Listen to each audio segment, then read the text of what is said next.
첫째는 이 물이 포도주로 바뀌어지고 또 절망과 탄식과 불평이 기쁨과 즐거움의 잔치자리로 바뀌어지게 된 이 이적과 기적의 배후는 무엇이었는가?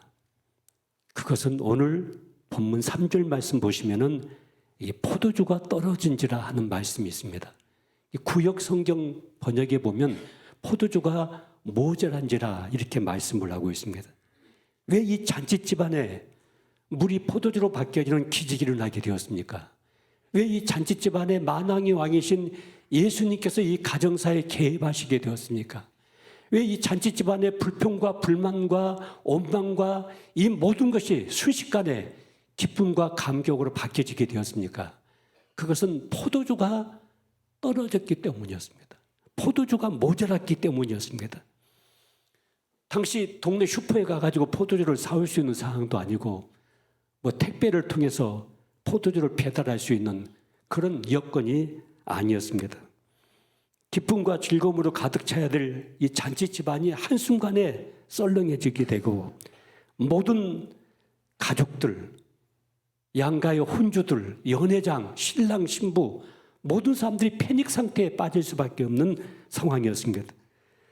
그런데 거기서 예수님께서 이제 물로 포도주를 만드셔서 이 가정의 문제를 해결하실 뿐만 아니라 예수님이 이 땅에 왜 오셨는지, 예수님이 무엇 때문에 하나님께서 이 땅에 보내셨는지, 그리고 예수님의 온 생애가 어디를 향해서 나가고 있는가 하는 중요한 영적인 의미를 담고 있습니다.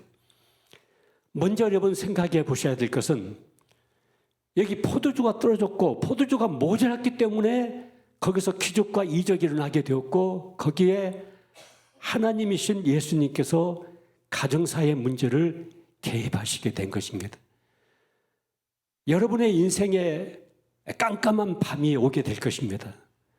이것도 떨어지고 저것도 떨어지고 이것도 모자라고 저것도 모자라고 내 인생 속에 많은 문제들과 어려움들이 다가올 수가 있습니다. 그런데 그 지점이 여러분 인생의 마지막 종점이 아니라 하나님이 개입하시는 역사의 출발점이라는 사실을 여러분 꼭 기억하셔야 됩니다. 또 하나, 여기 포도주가 모자랐다, 포도주가 부족했다고 하는 이 말씀은 구원의 역사에 있어서 인간이 준비한 것으로 구원의 문제가 해결될 수 없다는 사실을 중요하게 전하는 영적인 메시지를 담고 있습니다. 인간이 가지고 있는 종교와 윤리와 도덕과 선한 행위를 가지고 구원을 받을 수 있다면 절대 하나님이 인카네이션 하실 이유가 없습니다. 몸을 입고 이 땅에 오실 이유가 없습니다. 그런데 인간이 가지고 있는 종교와 철학과 사상과 윤리와 도덕을 가지고 아무리 애를 써도 구원의 문제를 해결하는데 모자랍니다. 절대 길이 되지 않습니다. 절대 부족합니다. 그래서 예수님이 이 땅에 오셔서 우리의 구원의 문제를 완성시켜 가고 계십니다. 만약에 이 세상에 인간이 가지고 있는 종교를 동원해서 도덕을 동원해서 사상을 동원해서 인간이 갖고 있는 선행을 동원해서 인간의 윤리와 착한 일을 동원해서 구원을 받을 수 있는 길이 있다고 한다면 절대 하나님이 몸을 입고 이 땅에 오실 이유가 없습니다. 그리고 이 성경 자체가 존재할 수가 없습니다. 예수 그리스도 외에 사도행전 4장 12절 보시면은 다른 이로서는 구원을 얻을 수 없나니 천하인간의 구원을 얻을 만한 다른 이름을 우리에게 주신 일이 없다고 성경은 쐐기를 받고 있습니다. 요한복음 14장 6절에 보시면 예수께서 가라사대 내가 곧 길이요 진리요 생명이니 나로 말미암지 않고는 아버지께로 올 자가 없다고 성경은 쐐기를 받고 있습니다. 만약에 예수 그리스도의 십자가의 복음 외에 다른 구원의 길이 존재할 수 있다고 한다면 다른 종교를 통해서 다른 도덕과 선행을 통해서 인간의 구원의 문제, 죄의 문제, 죽음 다음에 영생의 문제가 해결될 수 있는 길이 있다고 한다면 여러분 우리가 믿고 있는 이 기독교는 악마적인 사기 사건이 될 수밖에 없습니다. 우리 모두가 그 공모에 걸려든 것이 되고 맙니다. 다른 일에서는 구원을 얻을 수가 없다. 인간이 가지고 있는 어떤 것을 동원해도 구원 문제에 대해서는 모자랍니다. 부족합니다. 포도주가 부족한지라, 포도주가 떨어진지라, 모자란지라, 이것으로 해결되지가 않습니다. 여러분, 당시 유태인들은 결혼을 준비할 때 2년, 3년을 앞에 놓고 준비를 합니다. 그래서 결혼식에서 가장 중요한 이 음료, 또 음식인 이 포도주를 만들기 위해서는 한 달, 2달 가지고 되는 거 아니지 않습니까? 농사를 짓고 포도를 따고 포도주를 담고 그런 모든 과정을 거쳐서 포도주를 준비를 합니다. 이렇게 준비했지만은 이 잔치 집안에서 그 포도주가 모든 사람들의 욕구와 모든 사람들의 행복과 기쁨을 전혀 충족시킬 수가 없었습니다. 그것으로 되지 않았습니다. 그래서 예수님께서 개입하시는 현장이 오늘 본문의 사건입니다. 크게 두 번째로 생각해 봐야 될 것은 이 물이 포도주로 바뀌어지고 잔치와 기쁨이 회복될 수 있었던 또 다른 중요한 하나의 이유는 오늘 3절 후반절에 보시면 예수의 어머니가 예수에게 이르되 저들에게 포도주가 없다 하니, 이 잔치 집안은 예수님의 가정과 굉장히 가까운 친척 관계에 있는 가정이었습니다. 그래서 예수님의 어머니는 한참 오래전에 이 집에 와서 이 잔치 집안의 일을 돕고 계셨습니다. 구석구석 일을 다 돌보고 계셨습니다. 그런 과정 속에 이 집에 포도주가 이제 떨어지게 되었고 이 집에 큰 문제가 일어났다는 사실을 알게 되었습니다. 이거 가지고 앉아서 한숨 쉬고 절망하고 좌절했던 것이 아니고 이 문제를 들고 예수님 앞에 나오게 되었습니다. 그리고 예수님께 이 문제를 고하게 됩니다. 이 집에 이런 문제가 생겼습니다. 이런 아픔이 있습니다. 이런 고난이 있습니다. 이런 어려움이 있습니다. 이렇게 문이 꽉 닫혀 있습니다. 이 문제를 예수님께 들고 나왔더니 예수님께서 그 어머니의 기도를 응답하는 하나의 차원에서 이제 물로 포도주를 만드는 기적과 이적을 행하셔서 이 가정의 문제를 해결해 가시면서 예수님 자신의 정체를 온전하게 드러내는 현장으로 만들어가고 계십니다. 자, 이 부분을 지금으로 우리가 이해를 한다면은 예수님의 어머니의 기도를 우리는 기억해야 됩니다. 구하라, 찾으라, 문을 두드리라고 마태복음 7장은 그렇게 말씀하십니다. 에레미야 33장 3절에 보시면 너는 내게 부르짖으라 내가 내게 응답하겠고 내가 알지 못하는 크고 비밀된 것을 내가 너에게 보여주겠다고 말씀하십니다. 에스겔서 36장 37절에 보면은 그래도 이스라엘 백성이 내게 이루어 주기를 구해야 된다고 말씀하십니다. 야고보서 5장에 보시면은 엘리야는 우리와 성장이 같은 사람이었다. 근데 제가 기도했을 때 3년 6개월 동안 비가 오지 아니하고 다시 기도한 적 하늘이 비를 내었다. 그리고 야고보서 5장 16절 보시면은 의인의 간구는 역사하는 힘이 크다 이렇게 말씀합니다. 여러분, 하나님께서 이 우주의 법칙을 만들어내신 것처럼 물이 위에서 아래로 흐르고 겨울이 지나면 봄이 오고 이런 변하지 않는 원칙이 있는 것처럼 하나님의 자녀들과 맺은 언약의 원칙이 하나가 있습니다.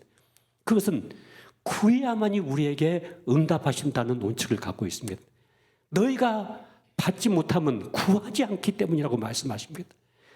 하나님께서 모든 역사를 이루어가고 있지만은 그래도 이스라엘 백성들이 내게 구해야 된다고 말씀하십니다. 기도해야 된다고 말씀하십니다.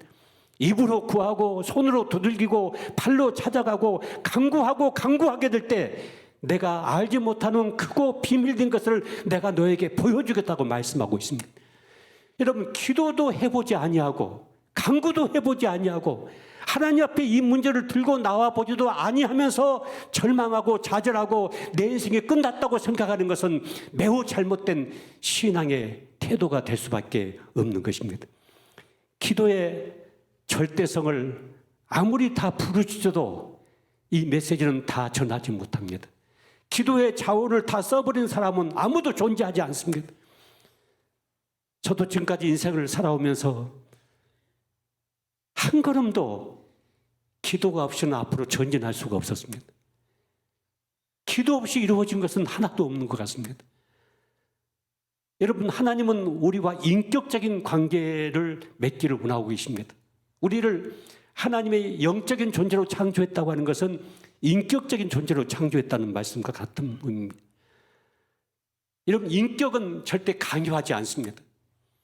도둑놈과 강도는 담도 넘어오고 문도 부수고 들어오지만은 인격은 안에서 문을 열어줄 때까지, 그리고 요청할 때까지, 환영할 때까지 밖에서 기다리게 됩니다. 너희가 얻지 못하면 구하지 않기 때문이다. 구하라, 찾으라, 문을 두드리라. 구하는 자가 얻을 것이고 찾는 자가 찾을 것이고 두드리는 자에게 열릴 것이라고 성경은 말씀하고 있습니다. 여러분, 얼마만큼 여러분이 가지고 있는 지금 이 문제, 어려운 부분들, 이 난관, 이것을 위해서 여러분 기도하고 계십니까? 기도하셔야 됩니다. 그래야만이 여러분의 인생의 문제가 풀리게 됩니다. 기도해야만이 이 문이 열리게 됩니다. 기도해야만이 하나님의 기적과 이적의 역사를 여러분 인생 속에서 체험할 수가 있습니다. 오늘 세 번째로 생각해 봐야 될 것은 이제 오늘 설교 제목, 이 때가 온다고 하는 이 말씀입니다. 이제 예수님의 어머니가 예수님에게 이 집안에 포도주가 떨어져서 지금 이 어려움 속에 빠져 있게 되고 이 고난과 역경 속에 빠져 있게 되는데 이 문제를 풀어주셔야 되겠습니다. 그랬더니 4절에 보면 예수께서 이르시되 여자여 나와 무슨 상관이 있나이까? 내 때가 아직 이르지 아니하였나이다. 여기 여자여 하는 이 단어는 헬라어로 보면은 왕비를 칭호하는 굉장히 높인 말을 우리말로 번역할 때 이렇게 번역을 했습니다. 옛날에 사극을 보면은 왕의 그 처들, 왕의 그 후처들을 가리킬 때 뭐 김씨 부인, 박씨 부인 이렇게 부인하는 말이 굉장히 높이는 말입니다. 여기 어머니여 하는 말은 굉장히 높인 그 말로 여자여, 어머니여, 이 집안에 있는 이 문제와 내가 이 땅에 온 문제와 무슨 상관이 있습니까? 아직 내 때가 이르지 아니하였다 이렇게 말씀하십니다. 이 요한복음에 이 때라고 하는 단어가 7번 기록되고 있습니다. 그런데 그 때를 언제를 말하냐면 기도 응답해 줄 때, 포도주를 만들어 줄 때, 문제를 해결해 줄 때를 말하고 있지 않고 예수님이 십자가에 매달릴 때를 말하고 있습니다. 예수님은 이 결혼식 한복판에서 어머니여, 내 때가 아직 오지 않았습니다. 내가 십자가에 매달릴 때가 아직 오지 않았습니다. 그렇게 말씀을 하시면서 그 십자가에 매달릴 때 흘릴 그 보혈을 상징화시키는 포도주를 예수님께서 만들어내기 시작하십니다. 그러면서 이 가정의 문제를 풀어가고 계십니다. 여러분, 우리는 내가 내 때를 결정합니다. 내가 내 인생을 계획합니다. 내가 내 인생을 디자인합니다. 그리고서 내가 설계한 내 인생, 내가 계획한 내 때, 여기다가 이제 하나님을 동원하기 시작합니다. 하나님 좀 와서 내가 이렇게 계획을 세웠으니까 이 계획 좀 이루어주세요. 하나님, 내가 이 때를 이렇게 정했으니까 이 때에 하나님이 맞춰서 돈도 좀 주시고 문제도 좀 풀어주시고 좀 장가도 좀 가게 해주시고 직장도 좀 얻게 해주시고 이 때에 좀 해주세요. 내가 내 인생을 이렇게 설계했으니까 이 설계에 맞춰서 좀 하나님 좀 도와주세요. 이렇게 우리는 하나님을 동원하고 있습니다. 그런데 하나님은 말씀하시기를 네가 정한 그 때가 아니라 내 때가 아직 이르지 않았다. 내 때에 내가 너의 인생의 문제에 개입할 것이다. 내가 정한 그 때에 너의 인생을 변화시킬 것이다. 내가 계획한 그 때에 너의 인생 속에 기적과 이적이 일어나게 할 것이다. 내 때가 아직 이르지 아니하였다. 여러분, 하나님의 때를 말씀하고 있습니다. 여러분 인생 속에 여러분이 원하는 때가 있을 것입니다. 여러분이 원했던 계획들이 있을 것입니다. 여러분이 이루고 싶었던 설계들이 있을 것입니다. 그것을 부둥켜 잡고 하나님을 동원하는 삶이 아니라 하나님께서는 우리 인생의 주도권을 갖기를 원하고 계십니다. 하나님은 우리 인생의 주인이십니다. 그 하나님의 나의 인생을 위해서 놀라운 계획을 갖고 계십니다. 우리 안에 소원을 두고 이루고 가고 계십니다. 그 하나님 앞에 하나님의 때를 기다려야 됩니다. 하나님의 때가 언제입니까? 하나님의 때가 오면은, 내 때가 오면은 반드시 하나님은 우리 인생 속에 역사하기 시작하실 것입니다. 문제를 풀어가기 시작하실 것입니다. 그 때가 반드시 온다는 사실을 여러분 생각해 보셔야 됩니다. 여러분 인생 속에 아직 문제가 해결되지 않는 많은 문제들이 있죠. 저도 한 3년 정도요, 계속 하나님께 기다리고 기도하면서 문을 두들겼던 문제가 있어요. 2가지 문제가 있었어요. 근데 지난주에 이제 손바닥만한 구름 한 조각이 딱 나타난 거예요. 그러면서 제 마음속에 이제 하나님의 때가 왔구나. 어쩌면 다음 주에 이제 내일부터 시작해서 한 주간 안에 이 3년 정도 기도하고 기다렸던 문제가 해결되는 그런 역사가 나타나지 않은가. 하나님의 때가 온 것이 아닌가. 제가 나중에 여러분에게 간증해 드릴게요. 무슨 일인가. 여러분, 하나님의 때는 반드시 옵니다. 여러분 인생 속에 반드시 옵니다. 지금 있는 상황 속에서 절대로 포기하거나 절대로 좌절하거나 낙심해서는 안 됩니다. 아직 하나님의 때가 오지 않았기 때문에 그렇습니다. 하나님의 때가 옵니다. 어떤 분이 죽어서 천국을 갔는데 베드로가 천국의 이곳저곳을 구경시켜 줬답니다. 한 군데 갔는데 막 천장에 굉장히 이 세상에 금문보화가 다 매달려 있더랍니다. 그래서 아니 이 방은 무슨 방이냐고 했더니 하나님의 자녀들이 기도를 하고 있었을 때 하나님께서 그 기도를 응답하려고 준비를 하고 있는데 그 기도를 다 중단하고 말아가서 주지 못해가지고 여기 보관해 놓은 창고다. 그렇게 얘기하는 이야기를 저 어느 책에서 읽어본 적이 있습니다. 여러분, 하나님의 때가 올 때까지 끝까지 기도하셔야 됩니다. 끝까지 기다리셔야 됩니다. 소망과 희망을 붙잡고 하나님의 때가 온다.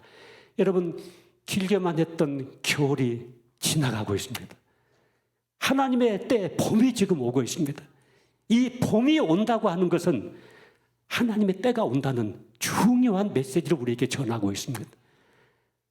눈보라 몰아치는 겨울만 내 인생이 아니라 그 눈보라를 헤치고 환한 봄날의 햇살이 퍼지는 축복의 봄날이 내 인생 속에 반드시 다가오게 되는데 그것이 하나님의 때입니다. 하나님께서 그 역사를 여러분들에게 반드시 이루어 가실 것입니다. 또 한 가지 우리가 들어야 될 중요한 메시지가 있습니다. 자, 내 때가 이르지 아니하였다. 이 때는 십자가 때를 지금 예수님께서 말씀하고 계십니다. 예수님께서 공생애를 시작하시는 이 첫 걸음에서 십자가를 바라보고 계십니다. 이 혼인잔치 한 복판에서 예수님은 십자가를 바라보고 계십니다.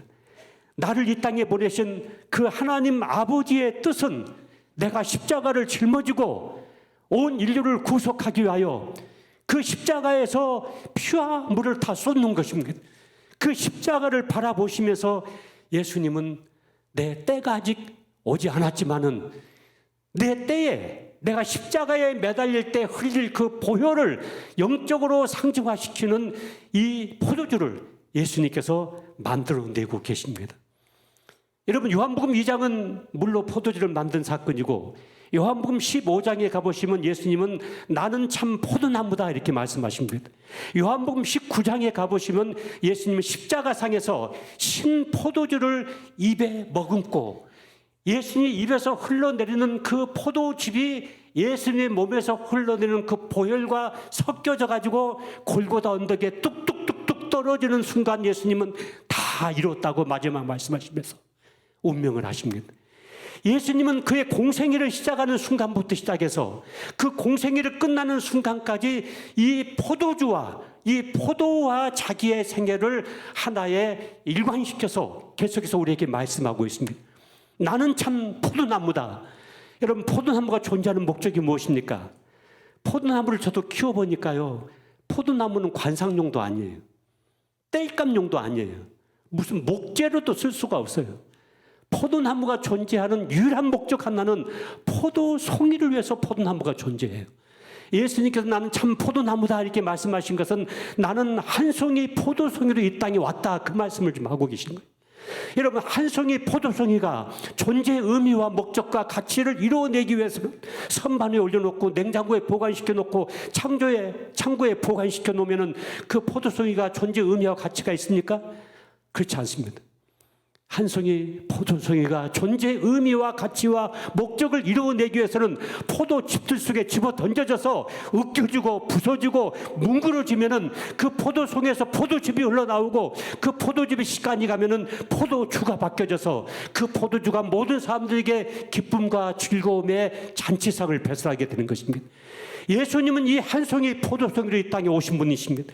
그래서 예수님은 한 송이 포도송이가 포도즙틀 속에 집어 던져지듯이 예수님의 몸뚱아리가 십자가 틀 속에 집어 던져집니다.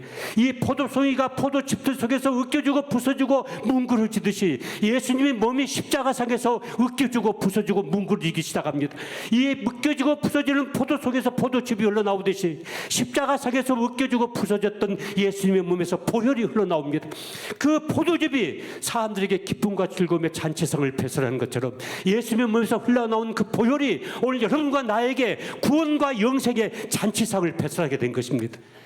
나는 한 송이 포도송이로 이 땅에 왔다고 주님 말씀하시면서 누구든지 나를 따라오려거든 자기 십자가를 짊어지고 나를 쫓아와야 된다고 말씀하십니다.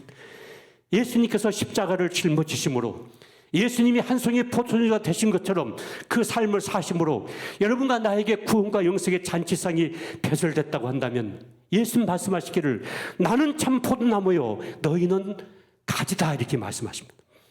여러분, 한 사람 한 사람을 향해서 예수님께서 너희는 포도나무 가지라고 말씀하십니다. 포도나무 가지라고 말씀하신 것은 가지의 의미가 있는 것이 아니고 그 가지에 매달려 있는 포도송이를 가리켜서 말씀하신 것입니다. 나도 이 땅에 아버지께서 한 송이 포도송이로 보낸 것처럼 너희들도 가정에, 직장에, 이 세상 속에 한 송이 포도송이로 보냄을 받았다는 사실을 성경은 우리에게 말씀하고 있습니다. 여러분과 나를 한 송이 포도송이로 이 땅에 보냈습니다. 자, 그렇다고 한다면은 그 한 송이 포도송이가 존재의 의미와 가치와 목적을 이루어내기 위해서 어떤 삶을 살아야 됩니까? 포도즙들 속에 집어 던져진 포도송이처럼 희생과 헌신과 섬김의 삶을 통해서 내 안에서 예수 그리스도를 향하는 구원과 영생이 내 곁에 있는 사람들에게 흘러나가게 됩니다. 내가 한 송이 포도송이처럼 으깨지고 부서지고 뭉그러지는 헌신을 통해서 희생을 통해서 섬김을 통해서 이 나의 삶에서 기쁨과 즐거움과 잔치상이 내 곁에 있는 내 가족들에게, 내 이웃들에게, 나를 만나는 사람들에게 흘러나가는 이 거룩한 성교 지향적인 삶이 온전하게 이루어지게 된다고 하는 것입니다. 그 삶을 주님은 우리에게 요구하고 계십니다. 이것이 진짜 인생입니다. 진짜 사는 것입니다. 요한복음 10장 10절에 보시면 예수님이 이 땅에 오신 목적을 딱 두 가지로 말씀하십니다. 내가 이 땅에 온 것은 양으로 생명을 얻게 하고 두 번째는 더 풍성히 얻게 하기 위해서 왔다. 풍성한 삶, 여러분과 나로 하여금 구원을 받게 하고 구원받은 하나님의 자녀들이 이 땅에서 풍성한 흘러넘쳐서 내 주위에 선한 영향력을 끼칠 수 있고 내 인생을 통해서 내 삶을 통해서 내 섬김을 통해서 내 희생과 헌신과 봉사를 통해서 내 곁에 있는 사람들에게 즐거움과 기쁨과 행복을 흘러내 보낼 수 있는 이 풍성한 삶을 살기 위해서 예수님이 이 땅에 오셨다고 말씀하십니다. 그 삶을 살기 위해서는 예수님이 짊어지고 가셨던 그 십자가의 삶을 우리도 짊어지고 그 길을 가야 됩니다. 그래서 누구든지 나를 따라오려거든 자기를 부인하고 자기 십자가를 짊어지고 나를 쫓아와야 된다고 말씀하십니다. 여러분, 내가 좀 손해봐야만이, 내가 좀 희생돼야만이, 내가 좀 헌신해야만이 내 곁에 있는 사람들이 행복해집니다. 내 곁에 있는 사람들이 즐거워집니다. 내 곁에 있는 사람들이 기뻐집니다. 그리고 궁극적으로 그들에게 예수 그리스도의 생명과 구원의 복음이 흘러갈 수가 있게 되는 것입니다. 어쩌면 내일도 모레도 또 글피도 매 순간순간 주님의 때가 여러분 속에 다가올 수가 있습니다. 어떤 사람은 한 달 후에, 때로는 1년 후에 주님의 때가 올 수도 있을 것입니다. 주님의 때가 올 때마다 여러분은 한 송이 포도송이처럼 사셔야 됩니다. 대접받고 박수받고 인정받고 그렇게 해서는 절대 영향력 있는 삶을 살 수가 없습니다. 내가 누군가를 대접하기 위해서, 누군가를 살리기 위해서, 누군가를 먹이기 위해서 나도 한 송이 포도송이처럼 으깨주고 부숴주고 뭉그러지는 희생과 헌신과 이 섬김의 삶을 살아내야만이 거기에 거룩한 하나님의 기적과 이적의 역사는 일어나게 될 줄 믿습니다.